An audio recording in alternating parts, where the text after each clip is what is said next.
سابق وزیر اعظم اور پاکستان تحریک انصاف کے بانی چیئرمین عمران خان نے ملک میں شفاف انتخابات کروانے کا مطالبہ کر دیا ہے۔ ان کا کہنا ہے اگر پاکستان کو بچانا ہے تو شفاف انتخابات کے سوا کوئی راستہ نہیں ہے۔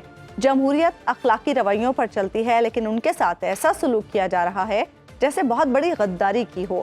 عمران خان نے یہ بات اڈیالہ جیل میں 190 ملین پاؤنڈ ریفرنس کے دوران صحافیوں سے غیر رسمی گفتگو کرتے ہوئے کہی۔ اس ریفرنس میں آج پرویز خٹک بھی بطور گواہ پیش ہوئے۔ دوسری طرف نیب ترامیم سے متعلق کیس میں عمران خان نے سپریم کورٹ میں تحریری جواب جمع کروا دیا ہے، جس میں کہا گیا ہے کہ انصاف کے تقاضوں کو پورا کرنے کے لیے چیف جسٹس ان سے متعلقہ مقدمات کی سماعت نہ کریں، جبکہ مخصوص نشستوں کے کیس کی بابت سپریم کورٹ فل کورٹ کے 13 ججز کا آج خصوصی مشاورتی اجلاس بھی ہوا اور امکان ظاہر کیا جا رہا ہے کہ کل اس کا فیصلہ سنا دیا جائے۔ پی ٹی آئی کی اس مقدمے کے حوالے سے کیا توقعات ہیں؟ مذاکرات کی پیشکش کے بعد کیا کسی حکومتی عہدیدار نے پی ٹی آئی قیادت سے کوئی رابطہ کیا؟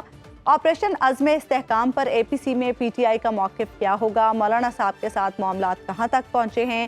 وزیر اعظم کی اثر سے شکایت کی حقیقت کیا ہے اور آخر کیا وجوہات ہیں کہ عمران خان صاحب 8 فروری کے الیکشن کے صرف 5 ماہ بعد ہی ری الیکشن کی بات کر رہے ہیں؟ انہی تمام معاملات پر ہم بات کریں گے۔ پروگرام میں ہمیں جوائن کریں پاکستان تحریک انصاف کے سینئر رہنما اسد کیسر صاحب۔ اسد کیسر صاحب، سب سے پہلے تو ہم بات کریں گے مولانا سے اتحاد کے معاملات کی۔ آپ کا بڑا امپورٹنٹ رول رہا ہے مولانا سے مذاکرات، جو بات چیت ہوتی رہی اس میں۔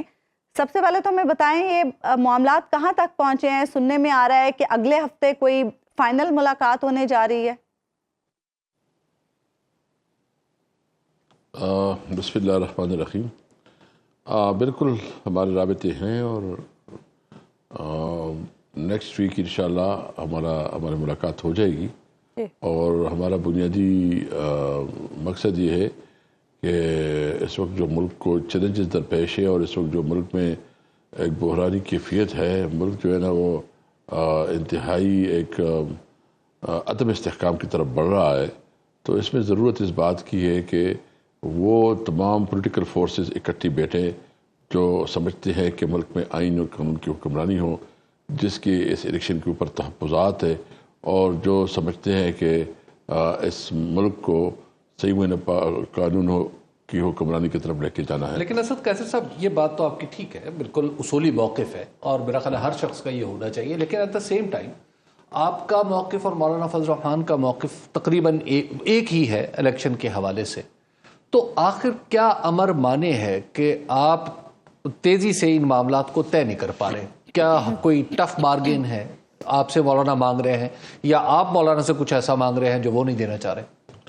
نہیں، نہ مولانا صاحب نے کچھ مانگا ہے نہ ہم نے کچھ مانگا ہے، اور اس میں ہمارا جو صرف ایک ہمارا آپس میں جو مشاورت ہوئی تھی، اس میں ایک بہت بات یہ تھی کہ چونکہ ہمارے آپس میں بڑے شدید اختلافات رہے ہیں اور سخت موقف رہا ہے، اور مطلب اس کو جل کرنے کے لیے ٹائم چاہیے۔